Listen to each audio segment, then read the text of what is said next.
Do you have a moment, Professor? Professor, I was hoping to catch you. Places to be, Professor Sharp. Places to be. Of course, sir. Only...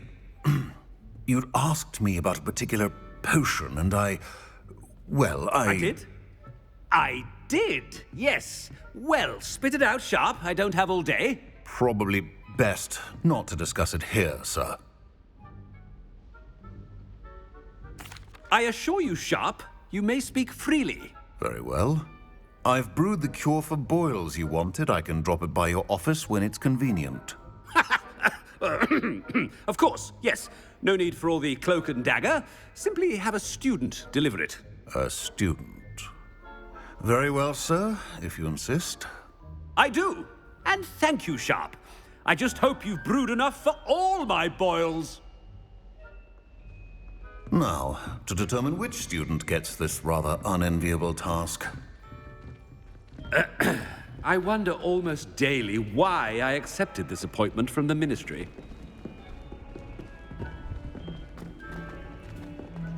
If you must speak with me, consult my secretaries or what have you. Now move along.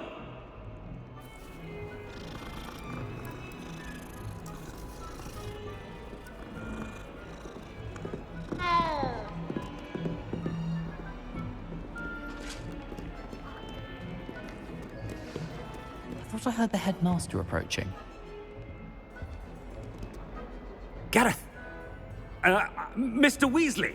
What are you doing here? Don't you have, somewhere to be? Oh, Professor, yes, of course. All sorts of places I'd rather be right now. Do you need something from me? I'm looking for my house elf. Surely you've seen him? Ah, the little one-eared fellow. I saw him heading to the Great Hall moments ago, muttering on about your, sterling graces, sir. I am watching you, Mr. Weasley. Mr. Redding, who owns Honeydukes, tells me some of his billywig stings recently went missing. Prime potion ingredient. And I know you fancy yourself a skilled potioneer. What? But, sir, I haven't been anywhere near Honeydukes. Bah! That's enough from you. Just know that I have eyes and ears everywhere. On your way, Mr. Weasley.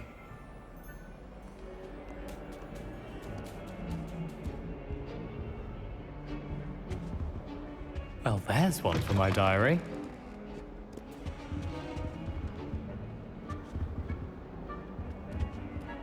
Headmaster.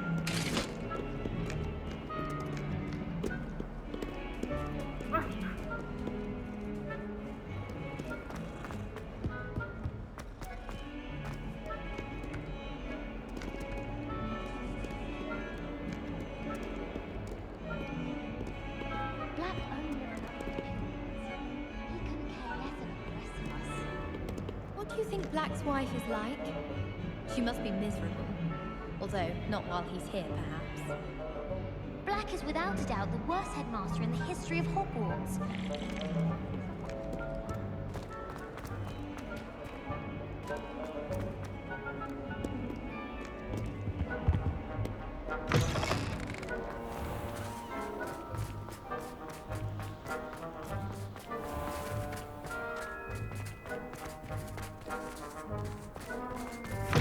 You call that a shine on those boots?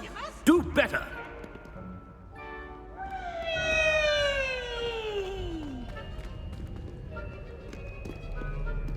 Headmaster, here, what could he want?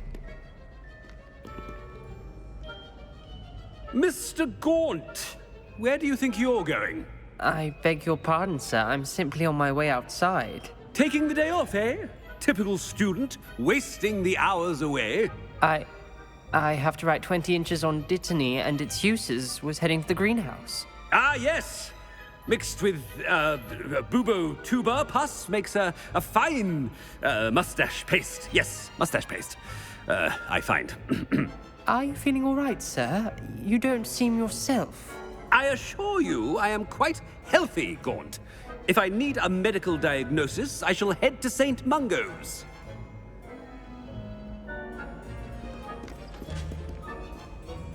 Something is very wrong, Professor Black. Dittany and Booba pus.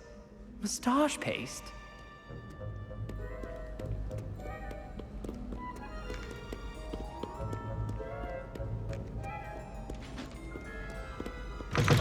I haven't time for any of you at the moment. None. None at all. Move aside. Professor, a word? Professor Black, again, it is not too late to reconsider your decision regarding Quidditch. We could still have trials and a somewhat shortened season. It would be better than none at all. But the injury, Madam Kogawa. Professor, more than one student has taken a bludger to the head on our pitch. I dare say it knocked some sense into them. And they're fine now. The fact that it happened to be a pureblood, well, that's no reason to... What nonsense! That you would trivialize the health of a student over a silly game. A silly game? You are quite impossible sometimes. Sir, I've a good mind to write to the Department of Magical Games and Sports at the Ministry about you. Good idea. I can even provide the parchment should you need it. Now, where is my elf? Parchment? Very well, I will, and with pleasure. And I spotted Scrope in the Great Hall. Seems to be avoiding me. I wonder why. Good day, Madam Kogawa.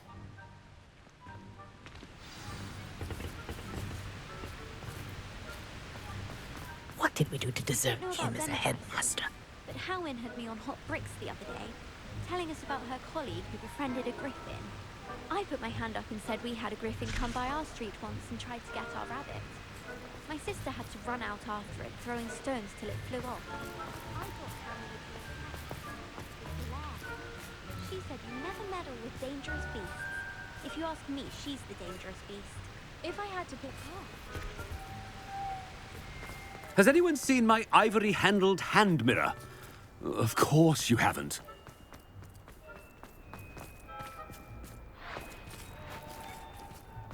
When I fell off my broom and broke 6 bones, they said they'd never seen Scarecrow work so fast. And the boys don't make it I hope it's not about anything I've been doing. Miss Broom, a word. Oh, Professor, this is an interesting surprise. It's Bloom, by the way.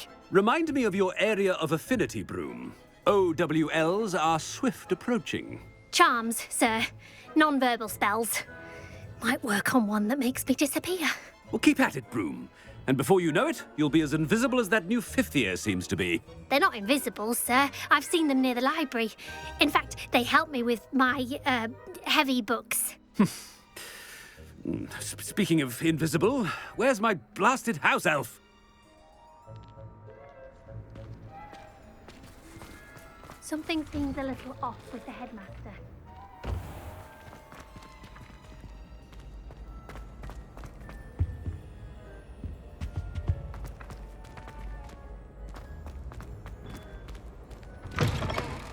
When I witness what passes for magic in these halls, I simply mourn for the future of the wizarding world.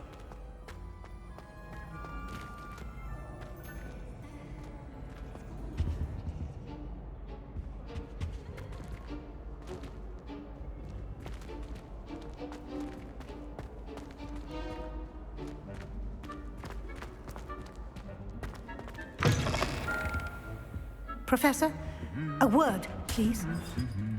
Hello, Professor Black. Ah, Professor Weasley. How delightful to see you. Sir? Since I have you here, I wonder if I might, speak with you about Professor Fig. Oh, very well. I've decided to give him a bit more, leeway with his time. Leeway, Professor? Are you sure that's wise? I confess I do worry for his students. He's rarely here as it is. I realize that, and I'd like to keep it that way. I see. But, sir, if I may, I am wary of how much time the new 5th year seems to be spending away from the castle, supposedly on Professor Fig's behalf. I've heard unsettling rumors of their escapades. Everything from sneaking into the Forbidden Forest to confronting Ranrock's loyalists and Rookwood's lot. What? Goodness. You cannot believe everything you hear, Professor. No, you cannot. I mean, I shall keep an eye on Fig. You simply keep doing the wonderful job that you're doing. Simply wonderful. I Well, thank you. But I'm happy to look into... Good. Good. That'll be all, Weasley. I mean, Professor Weasley. Good day. A wonderful job. Leeway for Professor Fig. I shall never understand that man. That ought to give Professor Fig some breathing room.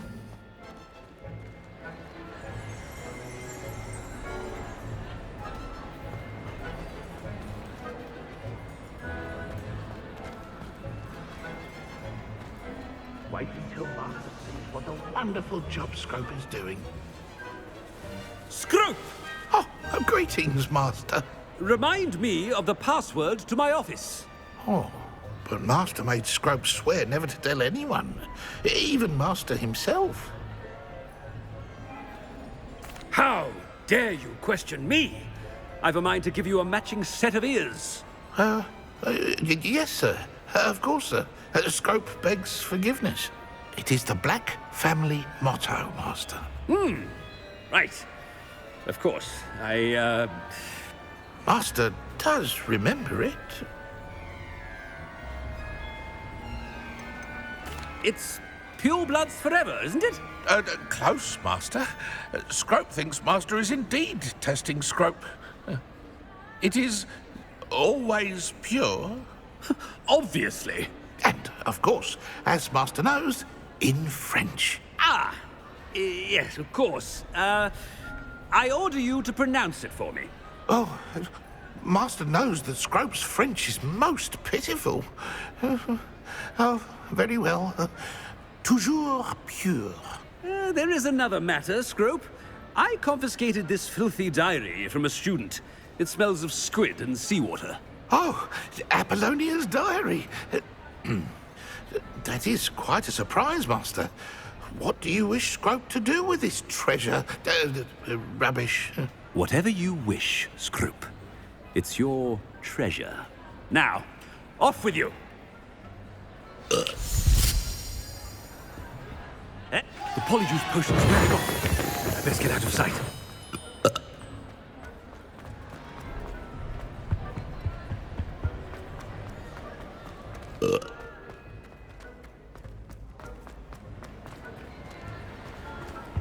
Made it just in time.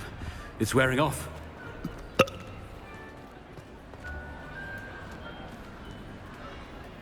Fig was right. I can't believe it worked.